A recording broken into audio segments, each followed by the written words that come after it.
Okay, so question 6 starts out by asking about this reaction. So we've got one bromo pentane, so there's there's pentane, so if we put a bromine on there, that's one bromo pentane. And the reaction that it's talking about is that with OH minus, and remember this is nucleophilic substitution, so it's just a simple substitution. OH goes in instead of Br, so we get pentan 1-ol plus Br minus. That's the reaction we're talking about. It's called hydrolysis. This is not relevant to the question here, but just to remind you, it's called hydrolysis because this has to be done in aqueous solution, so that has to be aqueous OH minus. And in fact, the same reaction will occur even if you didn't add the sodium hydroxide. It occurs more slowly just with water on its own, because hydrolysis literally means breaking a substance down by reaction with water, but it occurs a lot quicker and easier if you do it with aqueous sodium hydroxide. Okay, now the question is, if we do that same reaction, but we now have chlorine instead of bromine, obviously the same reaction will happen, except we'll now get Cl minus released instead of Br minus. And the question is, which of those two occurs faster? And the answer is that the bromopentane will react faster than the chloropentane. And the reason is because the CBr bond is weaker than the CCl bond, and therefore the activation energy for the reaction is lower for the bromopentane than for the chloropentane. Okay, so just quickly say that again, that the reaction goes faster for the bromopentane than for the chloropentane, and the reason is because the carbon to bromine bond is weaker than the carbon to chlorine bond, and therefore the activation energy for the reaction, which in part will be the energy required to break that bond, that activation energy will be lower in the bromo case. So part B introduces this compound, this iodoalkane C4H9I, and first of all it wants to know what all the possible structures are of that. When you have a question like this, what you've got to do is try and be as systematic as you can, so that you don't end up drawing the same thing twice, or just spending hours thinking, have I done that one? No, I'm not sure, and messing around like that. So what I would do is first of all think about the carbon skeleton before you start decorating it with the iodine, just thinking how many different ways can I arrange 4 carbons, and the answer in fact is only 2, that you can either have them all in a chain like that, or you can have a chain of 3 with 1 branch. And those are the only 2 possible arrangements of the carbon skeleton. And again, once you realise that, you begin to think, yeah, there aren't going to be that many possibilities. And then you think, right, okay, for each of those, how many different ways can I stick an iodine on it? And again, not very many is the answer. So for this one, you could either stick an iodine on the end and make 1 iodobutane, or you could stick it there and make 2 iodobutane. And hopefully you're comfortable with the idea that if we stuck it there, that would be the same as here, so that wouldn't be any different. And if we stuck it on the end, that would be the same as there, so again, that would be no different. Okay, so only 2 straight chain isomers. This one, we could stick an iodine on there. And hopefully you can see that if we stuck it there or there, that would be the same thing. So the only other possibility with the branched chain is to stick the iodine there in the middle. And that's it. There are just 4 isomers of that. So it's quite easy. Do it with skeletal formulae if you can. It saves an awful lot of time, and it's much easier to see whether the isomers are the same or different if you draw them out in that simplified way. Okay, then it wants to know what's the molecular formula for compound C, which is the compound formed when that reacts with aqueous sodium hydroxide. So we don't know what the structure is, but we know that that's the molecular formula, and we know that it's the same reaction that we talked about at the beginning, that it's going to react with OH minus and just substitute OH in instead of the I, so we get C4H9OH plus I minus. Now the reason they asked you this, of course, is that if you write down C4H9OH as your answer, what's the molecular formula, it's wrong. Because in a molecular formula you have to list how many carbons, how many hydrogens, how many oxygens, all lumped together with no separation according to structure, and so that hydrogen has to be lumped together with that one. So the molecular formula is C4H10O. And they love that trick. It's such an easy way to catch you out, because with alcohols every other time you'd write the OH hydrogen separate from all the others, but if it asks for a molecular formula you have to remember to lump it in together, so that's the only possible answer for that one. Okay, so part 3 is quite a big unstructured question where we've got to figure out which of the possible structures for B is actually the correct one based on a series of reactions that start with compound B.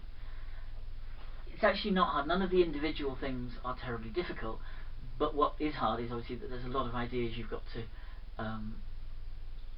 keep in mind as you go through it. And I think it's a good idea with a question like this to figure it out in rough first, so that you don't spend a lot of time waffling about stuff that turns out not to be very important. So figure out in rough what's going on, and then you can go through systematically, make sure you've explained clearly how you came to your conclusions and what the reactions are. Okay, so I've written down the 4 candidate structures for B. These are the ones that you identified earlier in the question, and at the moment we don't know which of those it is. So the first reaction is that it's converted into C, and that's just this nucleophilic substitution with OH minus that we've already talked about. So we've got the same 4 carbon skeletons, but now with OH having replaced the iodine. Okay, so now we do 2 things to compound C. First of all, we heat it with concentrated sulfuric acid, and it tells us that when we do that we get methylpropene, which is that compound.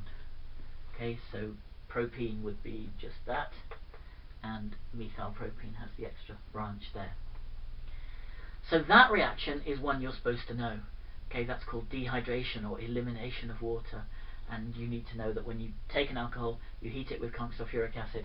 That's what happens. You eliminate the OH group from the carbon it's attached to. You eliminate a hydrogen from the next door carbon, and those combine to make water, and you form a double bond in between those 2 carbons which have each lost a group. So you can see immediately that if this is the product, then the starting point, compound C, must be either this or this. Either of those would work, because if you eliminate the OH from there and the hydrogen from there, you'd get this, or if you eliminate the OH from the middle and the hydrogen from there, you'd get the same thing.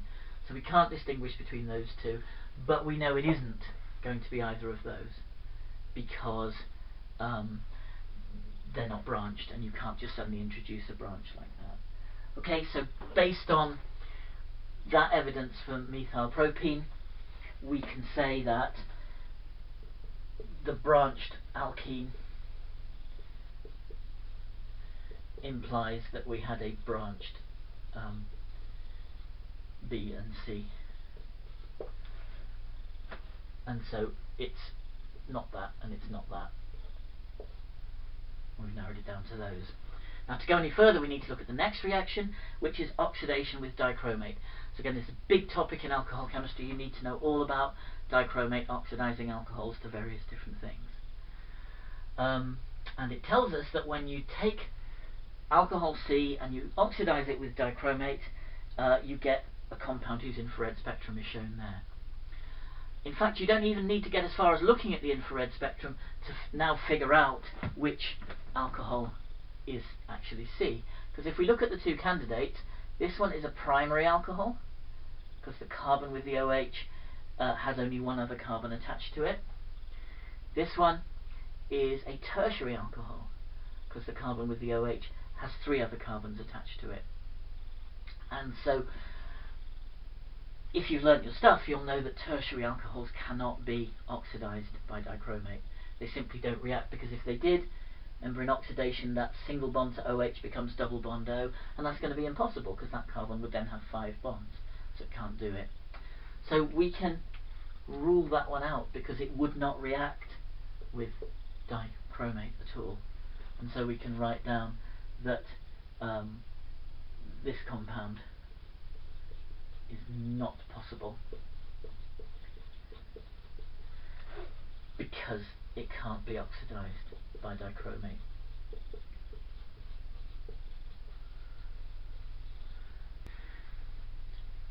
So B is that, C is that, this much we know. And what remains is to explain what D is. And D is the oxidation product of C when it reacts with aqueous acidic dichromate. And the reason that's not a trivial question is because, remember, with primary alcohols you always have this problem that they can oxidize either in one step to an aldehyde, and it can stop there if you oxidize for a short time, or they can oxidize in two steps all the way through to a carboxylic acid, and therefore there are these two possible structures, either one of which could be D. And in order to decide which one it is, we have to look at the infrared spectrum. So when you get spectroscopy questions, whether it's infrared or mass spec at AS level, they expect you to really spell out in detail what it is you can infer from the spectrum. So you need to write more than just, from the infrared I deduce it's this one. You've got to explain in detail how you know that. So with infrared, remember that essentially the spectrum sort of falls into two halves, roughly around there, which is somewhere around 1500 wave numbers. Everything to the right hand side of that is pretty much incomprehensible. That's called the fingerprint region. It's unique to each individual compound, and it's very useful in real life because you can match that to a database and identify what a particular compound is, and that's something you often need to talk about. That's, for example, how infrared is used in forensic science. But for our purposes, it's too complicated. We can't really do anything with that. So everything you're likely to have to actually figure out based at A level is going to be from this half of the spectrum. And the idea here is that the individual peaks can usually be assigned to specific vibrations associated with particular kinds of bonds. So you need to use your data sheet, and when you're answering the question, you need to refer to your data sheet in order to explain how you've deduced which type of bond you've got. So here, the striking thing is this huge broad peak at the left hand side. And if you look at the range spanned by that peak, so if you kind of draw lines down to the axis, roughly there, sort of about halfway up, I suppose that's not quite halfway up, but in the region of halfway up the peak, and go down to the axis, you should find that that spans about 2,500 to 3,200 wave numbers, which, if you look on your data sheet, is a carboxylic acid OH. Okay, not just any old OH, but specifically a carboxylic acid OH.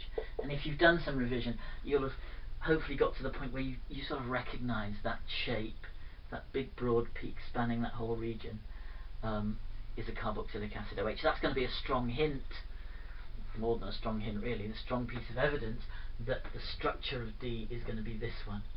But that has to be backed up by the fact that if it's a carboxylic acid, it will also have a C double bond O peak, and that's this one. So again, if you trace the lines down to the axis, you should find that's about 1640 to 1750 wave numbers, and that's C double bond O. And it's the combination of those two peaks that you need to cite to say, yeah, I've got strong evidence that D is the carboxylic acid. So when you write it down, quote the whole range from the data sheet, exactly like that, 1640 to 1750. Say that's a C double bond O peak. This one, 2,500 to 3,200, is a carboxylic acid OH peak. And you say that combination of peaks is evidence that this is a carboxylic acid. And therefore, we say that one is D, as opposed to the aldehyde. Because the aldehyde, although it would have the C double bond O peak, would not have the strong carboxylic acid peak. So we now know that that's D. So we've got our three